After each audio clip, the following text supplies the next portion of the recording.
Lately, many YouTube channels are discussing topics related to the Anunnaki, especially about ENLIL and ENKI. Unfortunately, many of these videos contain information that is false or incorrect. Those who make these videos do not realize that history books, and not just history books, contain incorrect information. They don't realize that history has been rewritten. Some, even if they know the true history, deliberately spread such information to mislead and achieve certain goals. However, they don't understand that lies have short legs, and sooner or later the truth will come to light. It seems that, after the sinking of Atlantis about 13,500 years ago, a new civilization called Tartaria emerged and developed on Earth.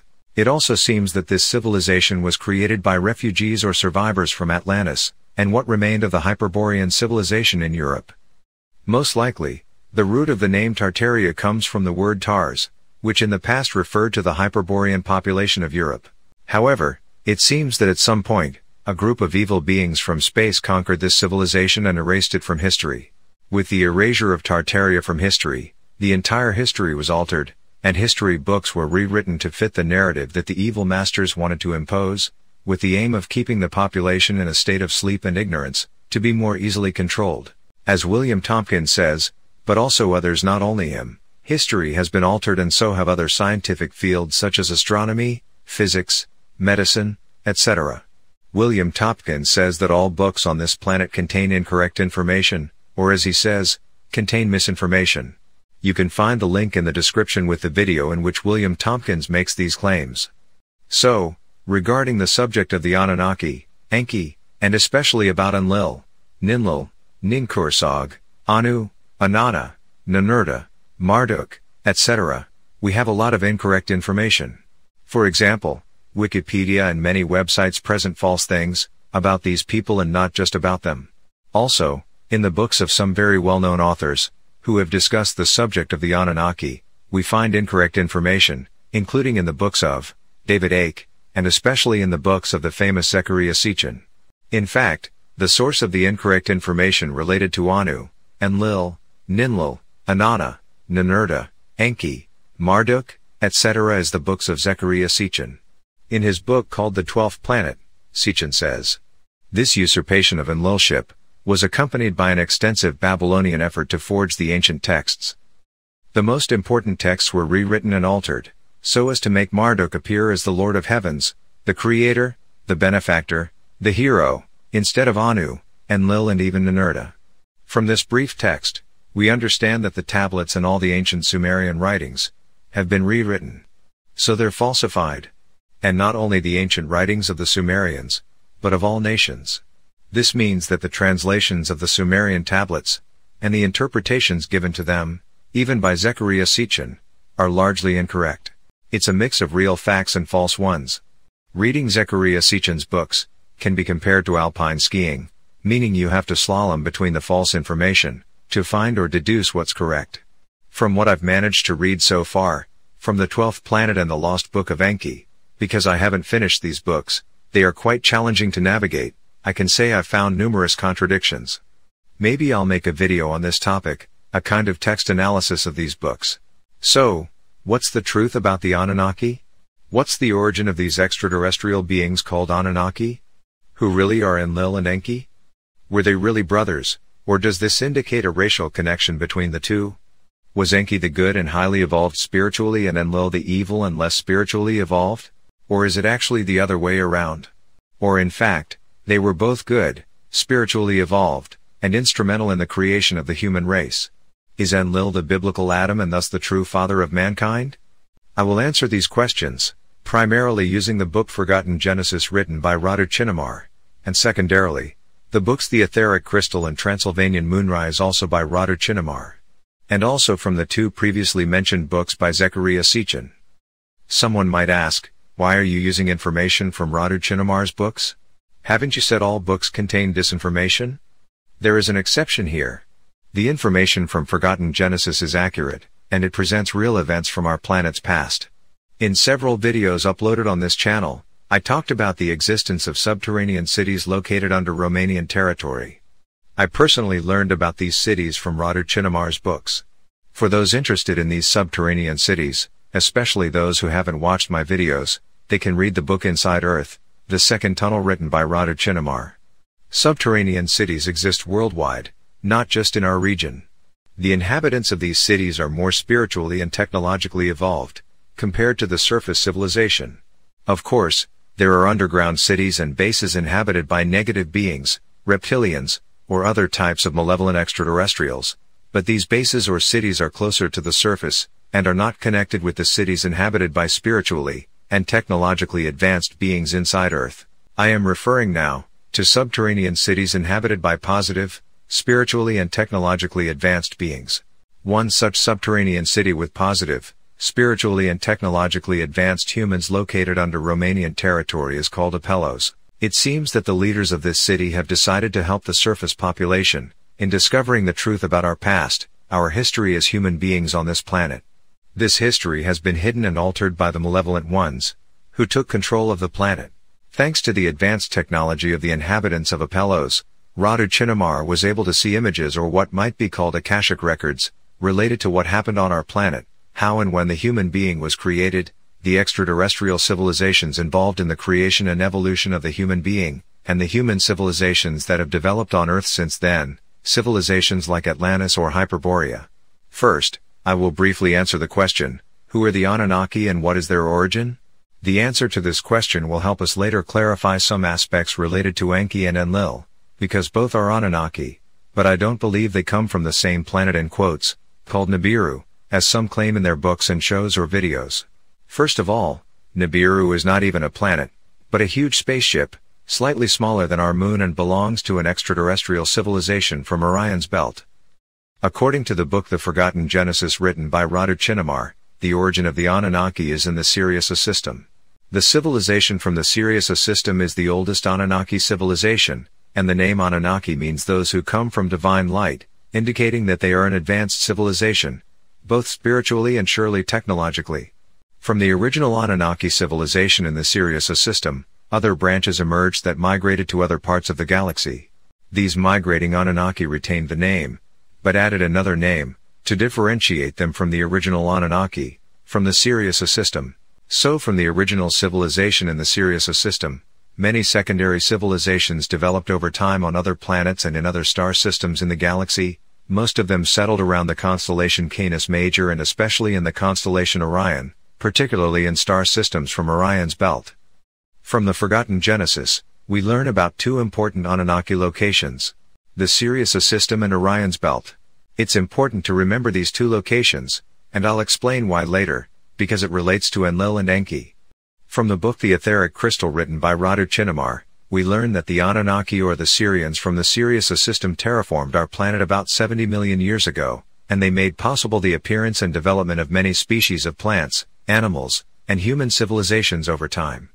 Also from this book, we learn that the Anunnaki from the Sirius system have blue skin, and from the Forgotten Genesis, we find out that the Anunnaki from Orion's belt have pearly white skin. These details are important to remember because they also relate to Enlil and Enki. So we know the origin of the Anunnaki as a race or civilization. Now let's see the origin of the two Anunnaki, Enlil and Enki. What was their role in creating the human being, and what kind of beings they were spiritually when they came to this planet? Were they really brothers? Or, as I mentioned before, is it a thing that indicates the racial connection between them? Both are Anunnaki but come from different locations or star systems. Was Enlil the biblical Adam and therefore the father of humanity? Let's see what the answers to all these questions are. Let's start with Enki. According to Zechariah Sitchin, the first Anunnaki to arrive on Earth was Enki, which is also confirmed in the Forgotten Genesis written by Radu Chinnamar. But here Enki appears under the name Tenakau, which is actually his real name, his name as an extraterrestrial being. From the Forgotten Genesis, we learn that Tenakau or Enki is the one who initiated the radical transformations that would lead to the creation of humanity, and we will see how. We also learn that he came from one of the star systems in Orion's belt and was a being that radiated much gentleness and a deep respect for cosmic laws. In terms of physical appearance, Tenakau was 2.5 meters tall, with a slightly elongated head tilted backward and hairless. He was born on the Nibiru ship, grew up there, and then was admitted to the army on the ship and rose in rank. From this book, we also learn that about 372,000 years ago, there was a terrible war in space. As a result, The huge planetoid spaceship named Nibiru or Nibiri, now known to us as Nibiru, which belonged to an Anunnaki civilization from the Orion's belt, was heavily damaged.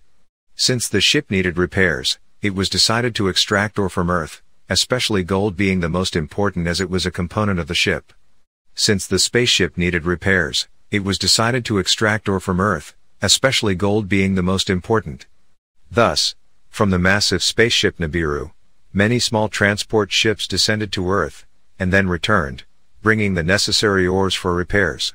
It seems that at that time, the commander of one of these transport ships, that came to Earth to extract ore, was none other than Tenakau, now known to us as Enki. His ship landed somewhere in the Arabian Peninsula. Among the rocks and vegetation of the area, there was a group of indigenous beings, a kind of more evolved primate, similar to Homo erectus. These beings began to curiously, but fearfully look at the ship and the extraterrestrial beings around it. The transport ship's commander, Tenakau or Enki, noticed these primates and their curiosity. He approached them, closely observing them in a slightly meditative state. Then he got the idea to use these primates for mining work, marking the beginning of humanity and leading to the transformation and evolution of these large primates into a superior humanoid being. Tenakau and the crew members of the transport ship decided to begin using some of the more curious and advanced primates for mining work. They couldn't stay on the Earth's surface for too long, due to certain physical characteristics of Earth's atmosphere that were not compatible with their constitution. They wanted to do this using a technology of mental transmission on the primates, using their bodies for tasks on the planet's surface. On one hand, the primates evolved rapidly due to the influence of the extraterrestrials and their technology. On the other hand, the crew benefited from the physical labor of these large primates, as the extraterrestrial bodies could not withstand the Earth's surface for long.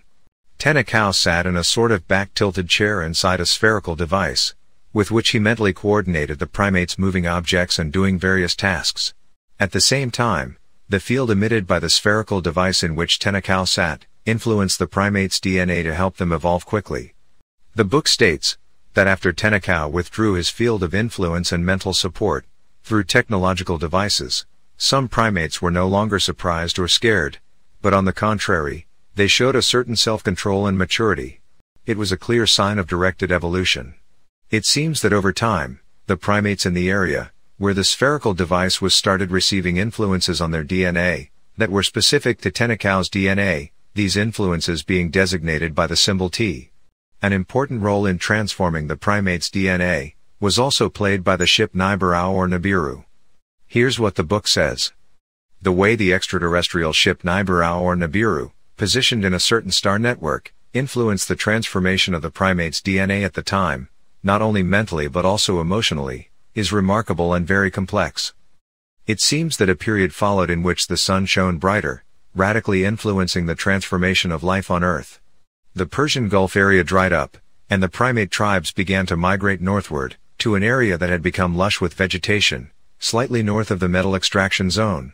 The general symbol that designated the specific influence in that area was thus composed of T, EI, and EN, where EI and EN shone brightly, and T was weaker. After these three symbol letters, there was a pause, and then the fourth symbol, the hexagon came, which I felt symbolized a state of happiness and exultation, stemming from the Nibiru ship. I telepathically understood that this euphoric state was directed only to a specific place, only in a certain area, which corresponded to that surface with lush vegetation, located between the two large rivers. The primates that had retreated to that area, attracted to it as if by a magnet, benefited from an extraordinary outpouring of joy that acted directly on their emotions, refining them. I saw how the state of joy and happiness created a certain cohesion among the primate groups, who continued to find creative concerns outside the influence period that came from the ship. This allowed them to feel much more refined emotional states compared to other primates. Changes in DNA directly related to the symbols T, E, and N made it possible to increase vitality. On the other hand, the feelings, emotions, and certain thoughts of those primates were influenced by the new structures in their DNA, directly related to the hexagonal symbol. As I said, the hexagonal symbol represented the complex influence that the Nibiru or Nibiru ship had on primate DNA. So the specific influence at the DNA level of the primates in the northern area of the Persian Gulf, where the primates had retreated, was represented by the symbol 10 hexagon, where T represented the influence of the frequencies coming from Tenakau, N represented the influence coming from the stellar alignment that took place around the year 432,000 BC, with 60,000 years before the Nibiru ship approached Earth, and the hexagon symbolized the state of happiness and euphoria that certain primates experienced due to the presence of the Nibiru or Nibiru ship. It should be noted that the starting moment when the cosmic influence was implemented to trigger the plan to create the human being was around the years 432,000 BC, when a stellar alignment of 6 stars occurred, with our planet in the middle of that special configuration. This stellar alignment lasted about 10,000 years, and brought about a significant transformation in the DNA of a large primate on Earth, which at that time was the leader of a larger group of primates. The transformation of primate DNA became increasingly evident, and its effects intensified over the next 50,000 years.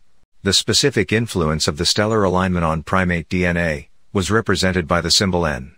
When the Nibiru ship approached Earth approximately 372,000 years ago, the process of forming a humanoid human being on Earth had thus started about 60,000 years earlier through the stellar alignment that took place. After some time, the energetic influence at the DNA level of the primates, originating from Tenakau and represented by the symbol T, split into 2 distinct frequency families. These 2 frequency families were designated by 2 symbols, one similar to the letter K and the second similar to the letter L. These, along with N, which represented the influence from the stellar alignment that took place approximately 432,000 years ago, resulted in the specific frequency families ENL and ENKI of the DNA of those beings. After this separation was made, the development of beings designated by the symbol ENK was mainly reserved for the physical plane, while the development of beings designated by the symbol ENL covered both the physical and subtle etheric planes. This led to a portion of the primates, in which the frequency family designated by the L symbol was more present and combined as ENL, to adapt more quickly to the frequencies represented by the hexagon symbol, which represented the influence from the Nibiru ship. As a result, they evolved much faster. The ENL beings benefited from faster development, also because they spent a lot of time around extraterrestrial bases on the ground, and interacted in various ways with extraterrestrials, either assisting them or learning from them. The most evolved specimens even had access inside these bases. Their evolution was significantly influenced by successive hybridization with extraterrestrial DNA. Furthermore, from the book The Forgotten Genesis, written by Radu Chinnamar, we learn that Tenakau, at the suggestion of the doctors on the Nibiru ship, transferred his consciousness into a hybrid clone of his, that was enriched with genes from the more evolved primates, that had already made an evolutionary leap through the subtle energetic influence, represented by the 10 hexagon symbol. After a while, other extraterrestrials from the Nibiru ship also transferred their consciousness into clones, and worked diligently in several areas of the Arabian Peninsula, assisted by primates, who in turn were mentally coordinated by different members of the ship's crew. As mentioned before, Tenakau was born on the Nibiru spaceship, and was received into the Army Corps on the spaceship and then rose through the ranks. Here's what the book says. When a being was born on such a spaceship, the stellar influence was much stronger, because it was in a place in space that was not related to the parent's home planet. One such case was that of Tenakau. In the hologram image, we were shown that at the time of his birth there were several star arrangements that had the same E and N structure found in primates on Earth. Tenakau grew up on the spaceship, learned on the spaceship, was accepted into the spaceship's army, and rose through the ranks. During all this time, he had the stellar E and N influences in his DNA structure, also felt by Earth's primates over the last tens of thousands of years. When Tenakau descended to our planet with the transport ship to extract minerals, he felt something interesting about the primates curiously watching the ship. He resonated with the subtle stellar E and N influences, which had already caused transformations in primate DNA. This was the reason the clone in which Tenakau transferred his consciousness could be easily created, as his genes were compatible with those from the primates. He realized the importance of these aspects, and sent a long report to his superiors on the Nibiru ship. Those moments were perhaps the most defining for the destiny of humanity, the moment when the decision to create a new being was made. Tenakau's report had the effect of a lightning bolt among the upper echelon of the Nibiru spaceship. The commander, along with the ship's leadership group, sent that report to the Council of Wise Men on the home planet.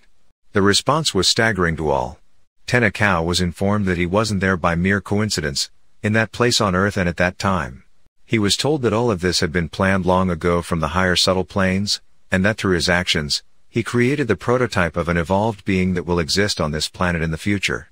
Even if at first his intention was only to create, from the existing primates, a being with superior capabilities to help in the work of extracting the minerals they needed, everything now turned out to have a much deeper meaning.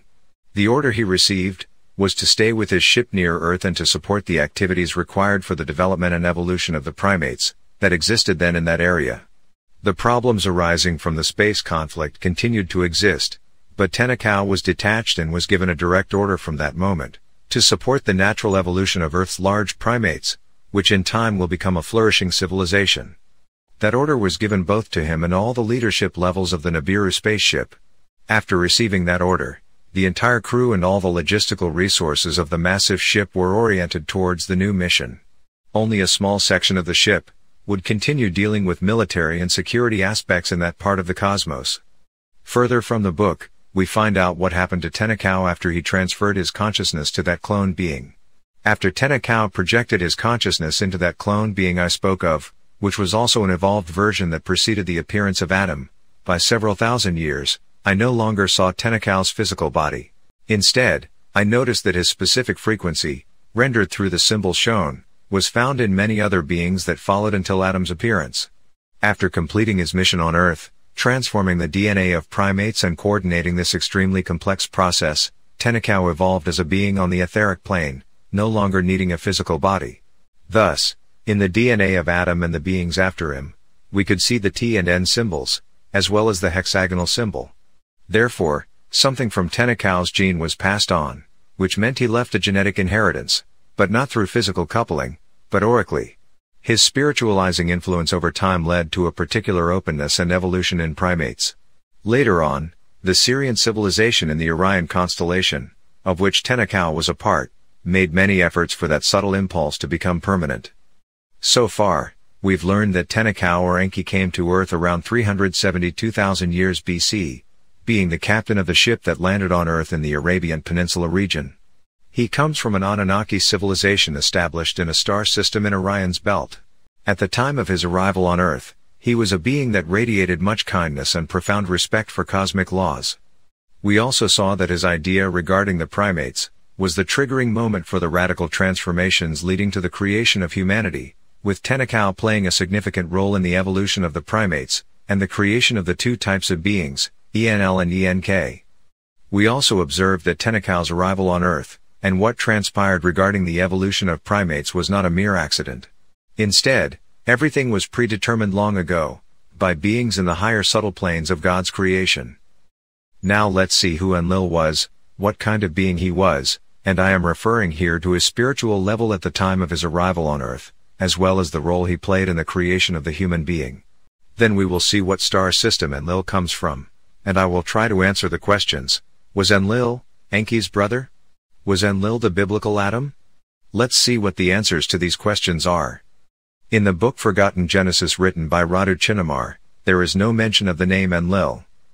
The only thing that might lead you to think of him, on first reading the book, is the name given to the ENL beings.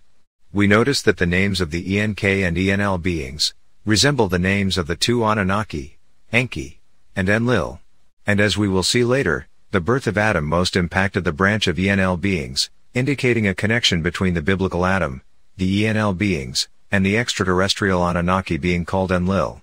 After reading the Forgotten Genesis book, and other books or articles on the internet, I have come to the conclusion that ENLIL can only be the biblical Adam. First, I will present what is said in the Forgotten Genesis about the biblical Adam. We will see when and how Adam was born, his spiritual level, and the role he played in the creation of the human being. Then I will try to answer the question about ENLIL's origin. We saw that Tenakau or Enki comes from Orion's belt, and as I mentioned earlier, I do not believe that ENLIL comes from Nibiru as Zechariah Sitchin claims in his books. So by deduction, I will answer the question about the star system from which ENLIL originates. I will explain or try to demonstrate why I believe that ENLIL is the biblical Adam or the father of humanity, and then we will see if ENLIL was Enki's brother or not.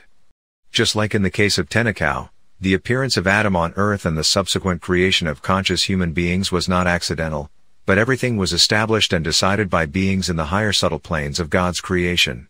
And since God manifests through all the beings of His creation, we can simply say that everything that happened on earth, regarding the creation of the human being, was decided and planned by God Himself.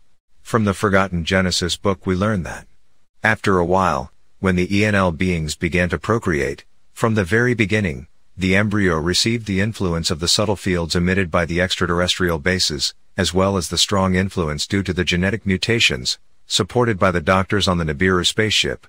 Beings born on the ENL branch were supported, both mentally and subtly etherically, by compatible beings on the Nibiru spaceship. This support from the huge spaceship was focused on Earth at the level of groups of beings, tribes, or in some cases even a region. The support depended only on the compatibility between primates and the extraterrestrial being on the spaceship, as well as its individual capacities. On the other hand, the ENK branch continued to evolve at its own pace, naturally, without outside help or interventions, because the frequency vibration difference was still too great to allow efficient hybridization with evolved DNA. After some time, another extraterrestrial spaceship, larger than the Nibiru spaceship, entered our solar system and began positioning itself in various areas, either near the Moon, near Saturn or another planet, supporting complex genetic mutations, created by stellar or planetary structures and amplified by the ship's position. After several millennia, beings influenced by the superior ENL entities had a structure closer to human nature. They began to lose their hair, to become brighter, to have a straight stature and to manifest certain intellectual capacities. We saw such evolved primates that expressed a certain inner happiness, had a certain elevated feeling, being more peaceful than the others, and even meditative. Genetic complexity began to manifest more and more.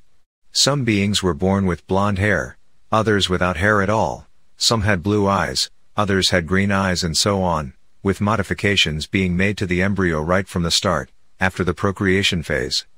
This continued until a certain point, when I saw that the planets in our solar system were positioned in a specific way, along with a gigantic spaceship. It was then revealed to me that from a more complex offshoot of the ENL branch, an embryo was developed that could be extremely evolved, meeting the DNA modification requirements, being the target of extremely sophisticated genetic transformations that took place over several millennia. Then a very important event happened, which later became mythological. Through repeated interbreeding, an embryo naturally developed by a female being from the ENL branch, was able to be compatible with the subtle etheric body of the Syrian civilization. Until then, beings from various ENL branches were only mentally and subtly supported by an extraterrestrial entity, but now there was the possibility for that being to become the prototype of future man and an extraterrestrial soul to actually incarnate in that body. Usually, this is done through a conscious assumption by the evolved soul of the extraterrestrial being, before it leaves its physical form, of the act of reincarnation into a coarser body. Basically, the evolved extraterrestrial soul assumes to return to one of the physical bodies of an ENL being on Earth, in order to gradually determine the necessary changes at the DNA level through the very high vibrational level of its consciousness. Once this process began, the souls of extraterrestrial beings that incarnated in some ENL bodies began to stay in the astral plane around Earth and then reincarnate here, following the natural laws of life and evolution. As I was able to see and understand from the images shown, those very advanced extraterrestrial civilizations even performed a sacrificial act, as returning to a lower plane in a significantly inferior physical form through successive incarnations, as some of those souls assumed, cannot be something easy or pleasant. However, at that stage, this represented a fast spiritual way to achieve the correct and natural transformation of humanoid beings from the start, into a much more evolved being. It was the first time when all conditions were met for the first human being to be born. If in the past, in the case of Tenakau, a transfer of consciousness into a clone occurred, in this case, it was about the evolutionary natural process of a new species. I then saw the beginning of the incarnation process of a highly evolved extraterrestrial being, highlighted on the holographic screen by a more intense luminous beam, that went inside an embryo of an ENL woman. Through repeated transformations of the embryo at the DNA level, a body compatible with the souls of advanced extraterrestrial beings could be created. I understood that this was the first highly evolved human being on Earth, and he belonged to the ENL branch.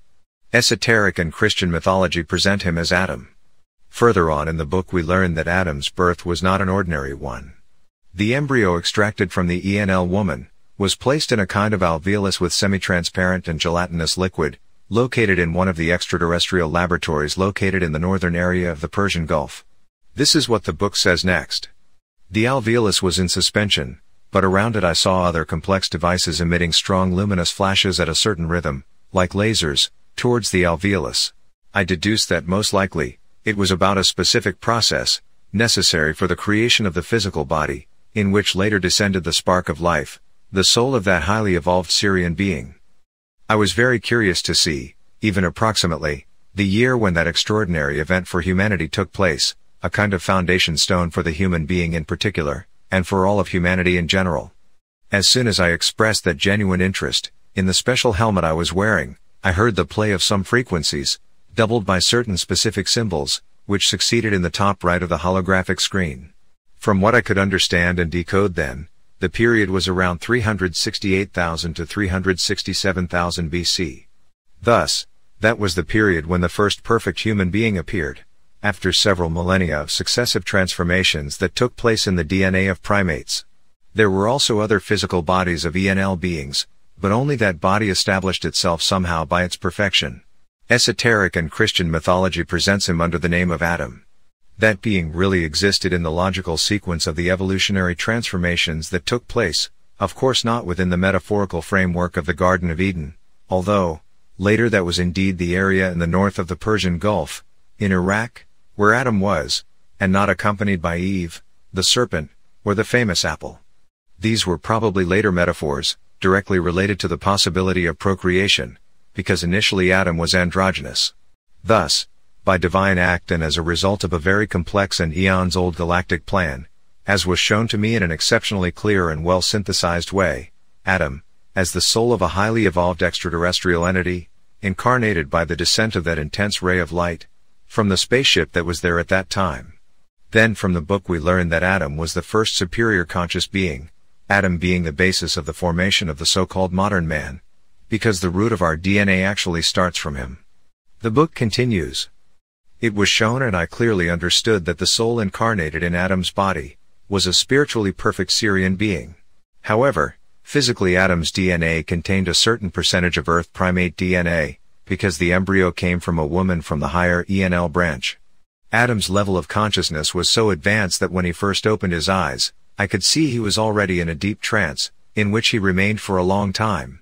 His existence meant almost continuous meditation and introspection, as well as the attention to maintain that extraordinary purity of body and soul, necessary for the efficient transmission of DNA for the desired genetic modifications. The incarnated manifestation of Adam was necessary to allow the divine nature to first manifest by descending from the heavenly planes, vertically, and then to expand horizontally, by multiplying the DNA of that special being. The expansion was achieved by creating many implants in the female beings from the ENL branches. The beings born through this procedure could be perfected bodies in which extraterrestrial souls from various civilizations, supporting the development of the new Earth species, could incarnate. In other words, starting from the DNA of that very pure first human being, who was actually androgynous, various possibilities of embryonic development were later experimented through genetic engineering. His main mission was to serve as a DNA matrix for the beings derived from his DNA, to which various other types of DNA were added, to gradually find the complex but stable formula of the new civilization that was intended to be created. From this perspective, we can understand the text from the Bible, which says that Adam gave birth to sons and daughters. The meaning is that his gene was implemented in several female beings, who gave birth to bodies capable of being inhabited by the souls of evolved extraterrestrial beings, who took on that mission. We further learn from the book that Adam was androgynous, and this reflected an exceptional harmony of the body and mind. Because he was androgynous, he couldn't procreate. Also, the beings naturally born from Adam's genes were androgynous and couldn't procreate initially. However, over time, with the increasing number of beings born this way, sexual differentiation was achieved. What esoteric and Christian traditions that speak of Adam and Eve actually refer to is the stage in human evolution that represented the moment of splitting the sexes and was related to specific events involving the moon. In reality, there was no primordial female being named Eve. The special moment of the split of sexes in the new beings was represented by the symbol N. Its significance was that of a pronounced sexual polarization related both to extraterrestrial and human beings, on one hand, the souls of extraterrestrial beings who took on the mission of forming the superior man separated from their civilization, in the sense that they remained associated with Earth for the mission they assumed, to create a new civilization here. This was the first vertical line. On the other hand, many of the humanoid beings on our planet, whose DNA had already undergone certain transformations, separated from the inferior structure of other humanoid primate families, this was the second vertical line. The point in the middle of the symbol N signified the divine will, which made this transformation possible. That point also represented a fundamental moment in celestial mechanics. Certain stars, in their relative motion, aligned, creating a massive influence on Earth. The number of humanoid beings born under these influences kept growing, so more and more extraterrestrial beings had to incarnate on Earth. The development of the new civilization clearly depended on the evolution of consciousness in the new bodies. Regarding the spiritual evolution of the ENL beings, even they, as souls, were not yet evolved enough to be able to incarnate in the pure bodies of beings derived from Adam's genetic structure. To trigger the evolution of the entire humanoid civilization on Earth, many extraterrestrial souls from different civilizations in our galaxy began to migrate and incarnate on Earth. Now, after seeing how Adam was created and after finding out that the spirit incarnated in his body belonged to a spiritually perfected Syrian being, I will try to answer the questions I posed about ENLIL. And I will start with the questions. Who is ENLIL? Was ENLIL the biblical Adam? My answer is yes, ENLIL is the biblical Adam. And I will explain why I believe this is the truth about him. After explaining this, it will be easy to realize which star system ENLIL comes from, and then we will find out if the two Anunnaki, ENLIL and ENKI, were really brothers. Initially, when I read the book The Forgotten Genesis written by Radu Chinnamar, I wondered why nothing was mentioned about ENLIL because, from Zechariah Sitchin's books, it is evident that three Anunnaki are very important: Anu, ENLIL, and ENKI. The editor of the book The Forgotten Genesis at one point briefly refers to the two Anunnaki gods, ENLIL and ENKI, suggesting for more information to consult the books of Zechariah Sitchin. And that's it. Nothing else about ENLIL is mentioned in the book. Influenced by what some people have said in their YouTube videos, I thought that ENLIL was the commander of the Nibiru spaceship.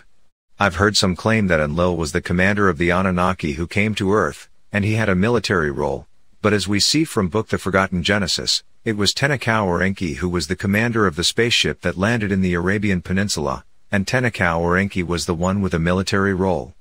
So, many people confuse the two. But it's not their fault, as they don't know that history has been rewritten or modified and is full of false informations. However, some of those posting on YouTube know the real history, and spread false informations to make ENLIL appear as the bad one, and Enki as the good one. In the book The Forgotten Genesis, not much is said about the commander of the Nibiru spaceship, even though the book makes it clear that both he and the entire crew of the spaceship played a significant role in the evolution of primate DNA and then in the evolution of the ENL beings. So, they played an essential role in this genetic project. From the Forgotten Genesis book, it is clear that from the Nibiru spaceship, the most important Anunnaki concerning his role in the evolution of primates was Tenakau or Enki. His arrival on this planet was not by chance. The book then focuses on Adam. According to the book, biblical Adam's spirit belonged to a Syrian or Anunnaki being who came with another spaceship. After some time when the ENL primates began to be hybridized with Syrian DNA, the spirit of that Syrian being incarnated about 368,000 to 367,000 years BC in the body of the biblical Adam. Thus, from the Forgotten Genesis book, we learn that two Anunnaki played a significant role on Earth in the creation of the human being. They are Adam or ENLIL, and Tenakau or Enki. From the Lost Book of Enki, written by Zechariah Sitchin, it appears that Anu is the king of the Anunnaki from the planet Nibiru. But this is wrong. The Lost Book of Enki contains the most untruths of all Sitchin's books. Nibiru is not a planet but a spaceship slightly smaller than the moon, and neither ENLIL nor Anu were kings or commanders of this spaceship. All are pure inventions of those who modified the ancient Sumerian tablets and writings. From my point of view, the Anunnaki being called Anu by the Sumerians is the actual founder of the race, or civilization of the Anunnaki from the Sirius system. The name Anunnaki comes from the name of this Syrian being called Anu, just as the name of our country, Romania, comes from Rama, the Hindu god who lived on this territory. Therefore, The name of a people or a civilization is inspired by the name of the founder of that race or civilization. Someone might say, this is only true on Earth, not in space. It is valid both on Earth and in space, as many of the customs on this planet originate from the extraterrestrial civilizations involved in the genetic project on Earth, since many members of these civilizations have incarnated and lived or live in human bodies. Only God can know how many eons ago this Syrian being named Anu founded the Anunnaki race. I must mention that the Sumerian Anu is the Greek god Kronos. The name Anu comes from the word an, which represents a period of time, and for the Greeks, the name Kronos similarly indicates a connection with the notion of time. The Greeks considered Kronos a deity of time. I will continue the explanation about Anu towards the end when I will answer the question of whether Enlil and Enki were brothers. Now, let's return to the explanation about Enlil. As I've said before, the names of the two Anunnaki, Enki, and Enlil, closely resemble the names of the beings ENK and ENL. The spirit of that spiritually perfected Syrian being that incarnated in Adam's body, had the greatest impact on the evolution of ENL beings and, of course, ENK beings. Adam was the first conscious ENL being. In the book Forgotten Genesis, it is said that, in the beginning, by genetically manipulating approximately 20% of primate DNA with 80% of Syrian DNA, several successive generations of highly evolved beings were created. From them resulted the one you call Adam, the most refined variant of possible DNA on Earth, a truly exceptional being from which the future ENL being sub-branches practically developed. Therefore, to me, the resemblance between the naming of ENL and ENK beings and the names of the two Anunnaki, Enlil, and Enki, is not coincidental. The Syrian being who came with another spaceship and then incarnated about 368,000 to 367,000 years ago in the body of biblical Adam was undoubtedly Enlil. Often in ancient Sumerian writings, Enlil is called the king of the gods or the father of gods and men. Here's what is said in the book The 12th Planet written by Sechin, god of heaven and earth, heir to Anu, the one who names kings, leader of the assembly of the gods, father of gods and men, god of agriculture, god of the sky. These were just a few of Enlil's titles. Thus, we see that Enlil is called the father of gods and men. The gods are the extraterrestrial beings who incarnated in the bodies of the ENL beings, born from Adam's gene.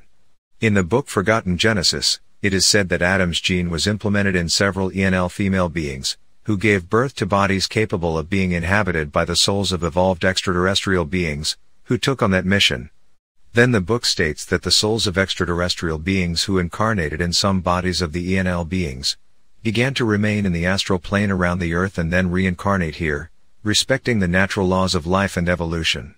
So, it is clear that Enlil is Adam, the father of the gods, that is, of the extraterrestrial beings incarnated at that time, and also the father of humans, because his DNA was the basis for the creation of modern human beings. Also, from the Book of 12 Planets written by Zachariah Sechin, it appears that Enlil was highly respected, appreciated and listened to by both gods and men. In the Anunnaki hierarchy, he was second only to Anu, with Enki ranking third. And it is understandable why Enlil ranked second and Enki third.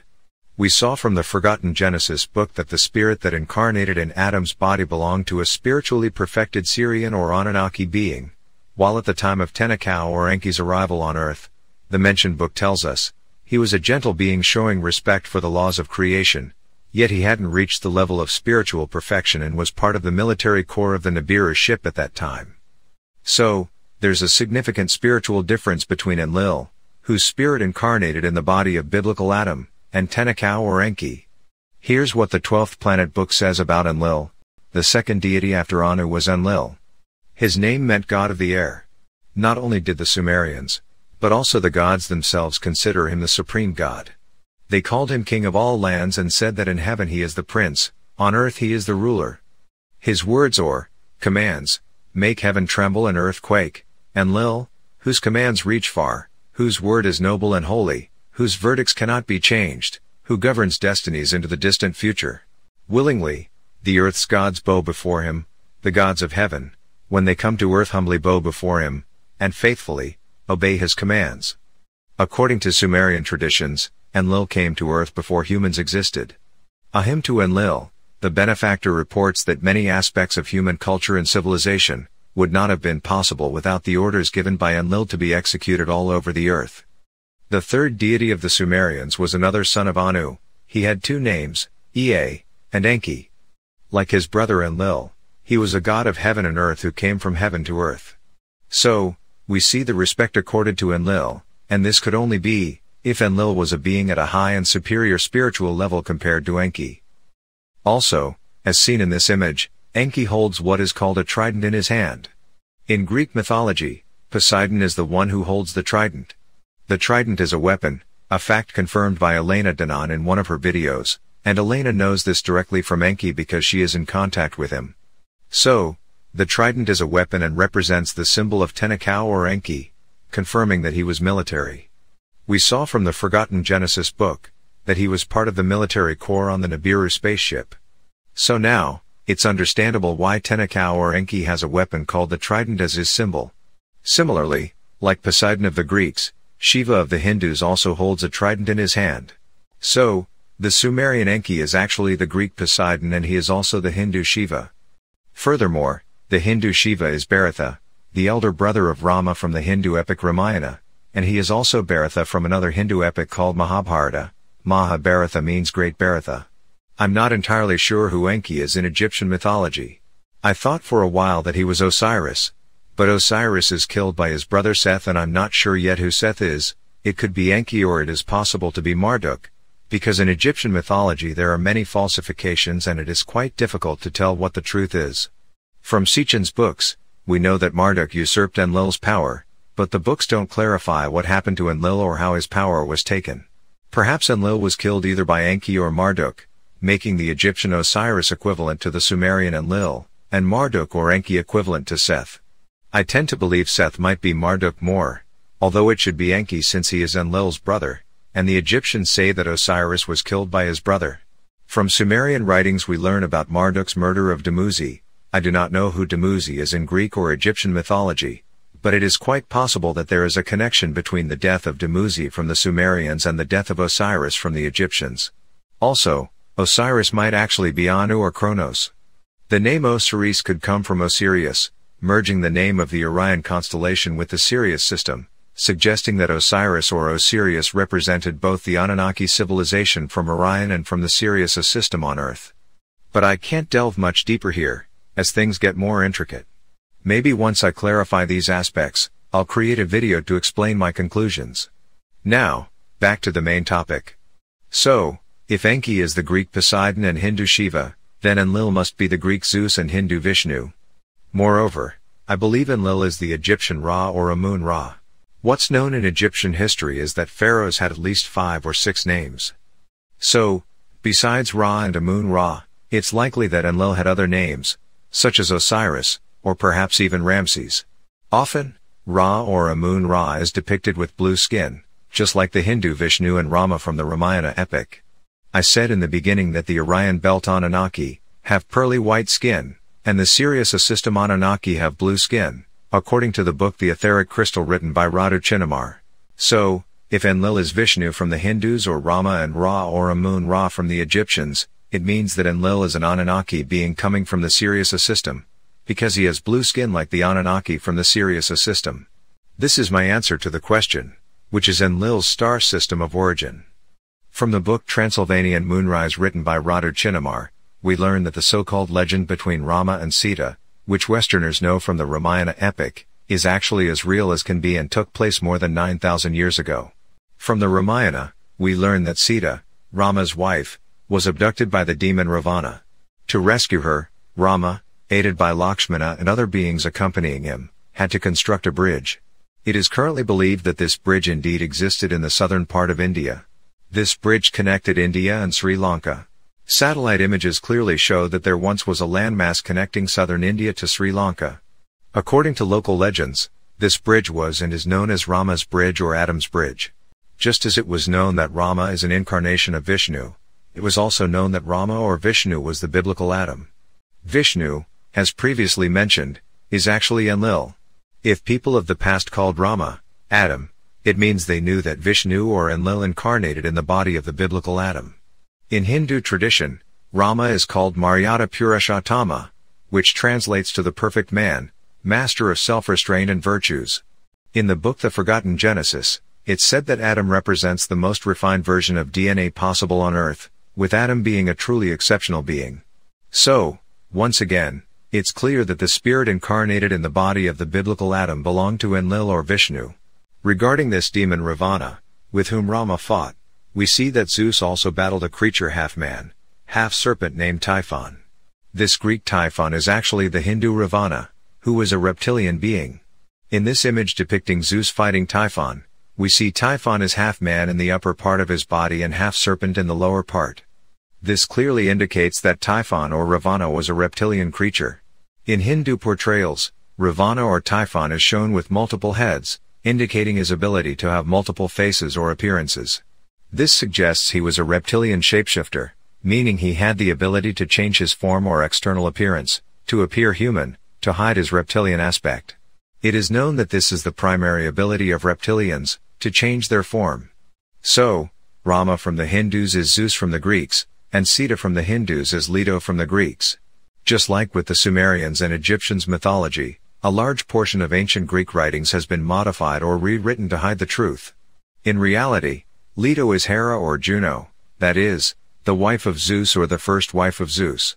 Thus, Enlil of the Sumerians is Vishnu of the Hindus, Zeus of the Greeks, Ra or Amun-Ra of the Egyptians, possibly Osiris of the Egyptians as well, Thor of the Norse, and Enlil is also Yahweh of the Hebrews. In the 12th planet written by Zechariah Sitchin, it is stated, "And Yahweh, Elohim, shaped him from the clay of the earth, and breathed into his nostrils the breath of life, and Adam became a living soul." From the Forgotten Genesis we learn that Tenakau or Enki was assigned and received direct orders to oversee the natural evolution of the great primates on Earth, which in time would become a flourishing civilization. This means that Tenakau or Enki was entrusted with the leadership of the primate genetic evolution project. Then in the 12th planet, Sitchin says that, after Enlil personally came to Earth, the power over Earth shifted from Enki to him. This means that after Enlil came with his spaceship, the leadership of the genetic project on Earth was entrusted to him. And if Yahweh is Enlil, then we can understand from the text that say Yahweh fashioned Adam's body from the clay of the earth and then breathed into his nostrils the breath of life. We can understand from this text that Enlil or Yahweh became directly involved in the genetic project of creating Adam's body as soon as he took charge of the project from Enki. He personally handled the genetic engineering of the first man, Adam, and he, Enlil or Yahweh, breathed life into Adam, meaning he gave life, animated his body, or incarnated in the body of Adam. That is, the spirit of Yahweh or Enlil entered Adam's body made from clay, meaning from the biological material of the planet, and brought it to life. This is the explanation of this text. From the book The 12th Planet, we also learn something interesting. Enlil's wife is called Ninlil. Sometimes Enlil's wife is named Ninkursag or Ninma, and other times Ninti. In my opinion, Ninlil, Ninkursag, Ninma, or Ninti are the same person, probably each name represents an attribute of hers. The book suggests that Ninkursag or Ninlil or Ninti had a medical role when the Anunnaki came to Earth. This indicates that she was also directly involved in the primate evolution genetic project, and then the creation of the first man, which was Adam. The Forgotten Genesis states that alongside the Anunnaki, other extraterrestrial civilizations, most notably the Arcturian and Pleiadian civilizations, were involved in the Earth's genetic project. So possibly, Ninlil or Ninkursag may come from the Anunnaki civilization or one of these two mentioned civilizations. Also, in book The 12th Planet written by Zechariah Sitchin, it is said that Ninkursag is the life-giver of the gods, the mother of gods and men. She is also called the mother goddess. We've seen that Enlil is also called the father of gods and men. Thus, it's clear that the two of them, Enlil and his wife Ninlil or Ninkursag or Ninmo or Ninti, are the leaders of the human creation genetic project on Earth. We can say they are the true parents of humanity, or the extraterrestrial heads of the genetic creation and evolution project of the human being on this planet. Furthermore, if Enlil, whose spirit incarnated in Adam, was a spiritually perfected being, then Ninlil or Ninkursag must also have been a spiritually perfected being. In the book Transylvanian Moonrise written by Radu Chinnamar, Rama and Sita are called the divine couple, and Rama is Enlil, and Sita is Ninkursag or Ninlil. In my opinion, you can't call someone divine unless that person or those persons have reached a very high spiritual level. And if Enlil is Ra or Amun-Ra from the Egyptians, Ninkursag or Ninlil must be Hathor. If Enlil is Vishnu, Ninlil is Lakshmi, and if Enlil is Zeus or Jupiter, Ninlil is Hera or Juno. If Enlil is Rama, Ninlil is Sita. If Enlil is Thor, Ninlil is Sif, and if Enlil is Yahweh, Ninlil is Asherah. And the comparisons in this sense can continue. Because these are their avatar names, they had other names. It is known that the Egyptian pharaohs had at least 5 or 6 names.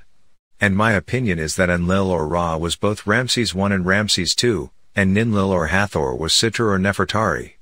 So up to this point we have learned that the spirit incarnated in the body of the biblical Adam was Enlil's, and both Enlil and his wife Ninlil or Ninkursag participated in the genetic project of creating the human being.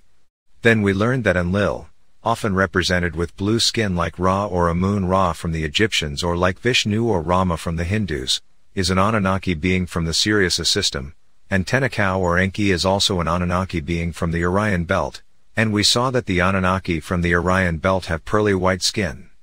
Now I want to answer the question, were Enlil and Enki really brothers? To answer this question, I must make a clarification. Anyone who reads the book The Forgotten Genesis by Radu Chinnamar and then, let's say the book The 12th Planet by Zachariah Sitchin, and also a little Greek mythology, a little Egyptian and Hindu history, or even the epic Ramayana, and also from the books Transylvanian Moonrise and the Etheric Crystal written by Radu Chinnamar, will notice something very important. Zachariah Sitchin's books present information from 2 different time periods. A period that took place about 372,000 years ago when Nibiru's spaceship approached Earth, and then the group of Anunnaki beings led by Tenakau or Enki, descended to Earth with that transport ship to bring gold and other ores to repair the Nibiru ship, that had been damaged in a space war. Then Tenakau or Enki had the idea to use primates for mining, which had the positive effect of the evolution of primates due to mind control technology. Then Enlil arrived, and Adam was created. The second period of time includes historical information and events that took place after the sinking of Atlantis, after the year 13,500. Or more precisely more than 9,000 years ago when the Ramayana epic took place. From the book Transylvanian Moonrise written by Radu Chinnamar, we learn that the Ramayana epic is as real as possible and the events presented took place more than 9,000 years ago. Here's what the book says: more than 9,000 years have passed since then, and it is natural that major interpretation errors of the reality of those times have intervened, which have been transmitted over millennia and civilizations to our times. The so-called legend between Rama and Sita, known by Westerners from the Hindu epic Ramayana, is in fact as real as possible. The person making these claims is called Repasundi or Dr. Zion, who comes from the interior of the earth, maybe even from Shambhala. And people from the cities inside the earth know the true history of the planet. So I have no doubt that this information is not correct. So if the events from the Ramayana epic took place over 9,000 years ago, it means that the stories from Greek mythology, as well as certain events or historical occurrences from the Sumerians, Egyptians, or Norse, are also from this period. To give an example, Rama and Sita from the Ramayana epic are actually Zeus and Leto from the Greeks. Hera or Juno is the same person as Leto. From the Ramayana epic, we learn that Rama and Sita had 2 twin sons, named Kusha and Lava. However, in reality, Lava was a girl and not a boy. Kusha and Lava from the Ramayana are actually Apollo and Artemis from the Greeks. So, we see that changes were made in the Ramayana as well. Another change in Ramayana concerns Rama's brother named Lakshmana, who is presented as a male, but in fact, Lakshmana was a female and refers to Athena from the Greeks. Even in the book Transylvanian Moonrise written by Radu Chinnamar, Dr. Zion, who comes from the interior of the earth, says that Lakshmana was female and not male. We see that among the Hindus, Rama, Sita, and Lakshmana are still revered today and often appear together. In Roman mythology, there's what's called the Capitoline Triad consisting of Jupiter or Zeus, Juno or Leto, and Minerva or Athena. So, Rama is Zeus, Sita is Leto or Juno, and Lakshmana is Athena. Now to return to the main point, Rama and Sita had 2 twin children, Lava, who was a girl, and Kusha, who was a boy. In Greek mythology, Zeus and Leto also had twin children, namely Artemis and Apollo. Ra or Amun-Ra and Hathor also had 2 twin children, a boy named Shu or Khonshu, and a girl named Tefnut. We notice the similarity between the name Khonshu, Ra's son from the Egyptians, and Kusha, Rama's son from the Hindus.